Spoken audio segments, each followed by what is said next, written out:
Hey everybody, we have Daniel Smith, the Premier of Alberta, on Tucker Carlson in Edmonton. I wish you would put Stephen Guilbeault in your crosshairs as you're doing. I'm. Is he an engineer? He's an environmental zealot. He happens to be our environment minister federally. And I guess if you put that question to him, he believes he has the expertise and knowledge to tell us in Alberta how to run our power grid. I don't know if you know much about Stephen Guilbeault. I don't know if I've ever heard you talk I'm about wanting him. to learn less just by your description. Well, one thing I find so offensive, you talk about the disrespect to our province. This is a guy who is an environmental advocate. He's best known for scaling the CN Tower in opposition of fossil fuels when he was working as an environmental advocate. But he also scaled the house of our premier. So he's Ralph a rock Klein. climber, Well, not an engineer. he's maybe he'd be better at that. But imagine that. Imagine somebody going and taking a criminal offense, going onto the roof of a premier, and then they make that person in charge of trying to dictate to us how to pull our resources out of ground, how to manage our natural resources, how to manage our electricity grid. That's what Justin Trudeau has done. So I'm trying to get him fired, and I would love your help on that. Yeah, we all. Stephen Guilbeault. Let's take a look at him for those that don't recognize his face or name. I can't imagine seeing in the Liberal convention. There's an energy and excitement around Poilievre. What is the future of Mr. Trudeau in your party? I have full confidence in the Prime Minister. I'm here because of the Prime Minister. Yes. This is true of all the colleagues that I have spoken to. He is the reason why we're here. He's the reason why we won in 2015, in 2019, in 2021. I support and will continue to support the Prime Minister. Why do you attack Canadian natural resources? There you have Stephen Guilbeault, the Minister of Environmental Terrorist on Canadians, guys. This goes beyond me and the fact that I was targeted last night at this event. This increases political violence against everyone who runs for office in this country, whether they're doing it at the municipal level, at the provincial level, or at the federal level. As my friend and colleague Randy said, we can have differences of opinion. We can bang our fist on the table when we meet. We can have strong disagreement, but to incite violence against people who disagree with you, that's not how things should be done in Canada. Clarify what is the violence?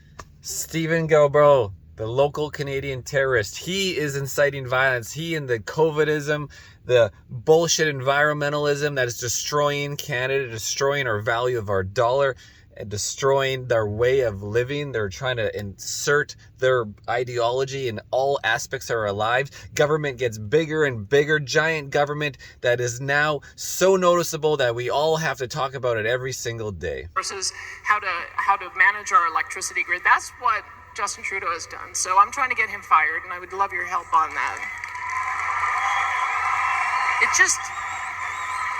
It seems like for decades, the rich kid lifestyle liberalism that now dominates everything was confined to kind of sociology departments at liberal arts colleges. Who made the decision to allow people like that to have control over medical schools, power grids, airlines? Well, I wonder if you've got the same dynamic in the U.S. One of the things that I've noticed here as conservatives is that we have vacated all of the opinion-shaping institutions in society. So we vacated the media. The media is now almost, with the exception of some of the alternative media I mentioned, they are almost all of a particular mindset, a progressive mindset. The universities, and Dr. Peterson speaks of this very well, almost uniformly are they of an ideology that penalizes kids, quite frankly. If they want to write a paper about conservatism, they get marked down. You hear about that regularly. If you look at Hollywood, Hollywood's terrible when it comes to the messages and how they portray conservatives, how they portray capitalism.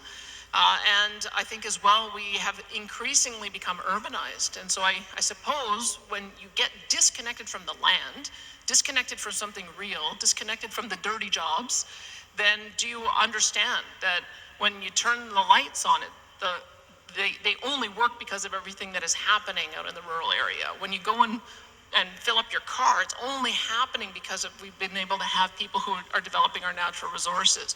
I think that's one of the disconnects that we end up having. I think that's such a smart analysis and totally true.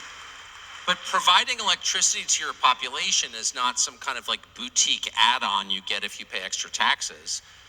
That's like a baseline requirement of being a state. And if you can't provide electricity, you're a failed state, right? I think you may be surprised to hear me praise Michael Moore, because I think he has done more to recalibrate what we need to be thinking about with electricity. Prior to his movie, Planet of the Humans, I think there was this ideology that all you had to do is put up wind and solar and batteries and you get free electricity. And I think people actually believed that that was true. They didn't talk about the intermittency, nor did they talk about the fact that wind and solar aren't truly carbon neutral. I mean, you can't make a wind turbine without steel. Lots of carbon goes into that. Fiberglass as well, lots of carbon that goes into that. The cement at the base, there's lots of carbon that goes into that. And the truckloads that it takes to get it to site, all of that is gasoline and diesel. But that's the kind of the piece that he put together, is he realized that you can't have wind and solar without a heavy reliance on fossil fuels. And I think it blew up the paradigm. And so now we're beginning to have a more honest conversation about what that looks like. But I think that there is this fantasy thinking that because people don't know how things work, that they believe that these simplistic solutions that are offered by politicians are actually achievable. And it makes it harder for... Oh, well said. The simplistic solutions offered by politicians give you this like, oh, this green energy is going to come through this. It's like the electric car ideology. Like, that's the best way to explain it. You have diesel generators powering the electric car chargers. We have a grid that can't sustain the electric cars. In fact, there's several blackouts, whether it's in California or Canada, and the grid, before the blackout, they're saying, please, nobody charge your electric car today or at these hours. Like, and then the electric cars can't charge in the cold. Oh, we got everyone stranded. We've all seen videos I've posted about this. So it takes a ton of fossil fuels. It's actually inefficient to convert from, say, DC to AC to charge your electric car, to going back to DC batteries. To convert electricity from AC to DC or DC to AC is a loss through the charging system. So it's just taking more energy to create energy when it's all backwards. And then you have diesel powered, coal powered, everything to make the electricity in the first place. You know, where that was back to the electric car video I did like a year ago, when they were in whatever state it was, and they were asking the guy, they were promoting the electric car here from GM or Ford, and he goes to ask the guy who runs the grid. It's like, so where's this power coming from? Oh, it's coming from our diesel plants, or it's coming from our coal powered plants. The irony.